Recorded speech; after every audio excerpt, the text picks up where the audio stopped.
ട്രെയിനിൽ യാത്ര ചെയ്യുന്ന വഴിയിൽ ഒരു ഉസ്താദിനോട് മറ്റൊരു ഉസ്താദ് പരിചയപ്പെടുത്തിയത് ഉള്ളാൾ തങ്ങളുടെ മകനാണ്.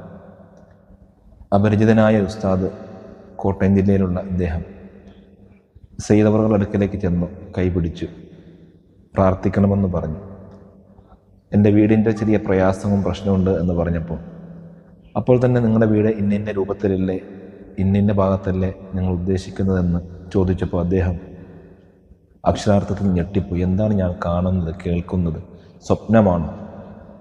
എൻ്റെ വീട് ഒരിക്കലും കാണാത്ത അറിയാത്ത തങ്ങളാണ് എല്ലാ വിവരങ്ങളും ഇങ്ങോട്ട് പറയുന്നത്. അത്രയും വലിയ ധാരാളം കറാമത്തുകൾ ഇത് കാണുന്നവർക്കും കേൾക്കുന്നവർക്കും പറയാനുണ്ട്. അങ്ങനെ ഉള്ള വലിയൊരു സയ്യിദ് നമ്മളിൽ നിന്ന് വിട പറഞ്ഞിരിക്കുകയാണ്. ആലിമായ സയ്യിദ് നമ്മളിൽ നിന്ന് വിട പറഞ്ഞു. അള്ളാഹു അവർക്ക് ദർജ ഉയർത്തി കൊടുക്കുമാറാവട്ടെ. കാണുന്ന കേൾക്കുന്ന എല്ലാവരും മഹാനായ സയ്യിദ് അവറുകളുടെ പേരിൽ ഫാത്തിഹ സൂറത്ത് തഹ്ലീൽ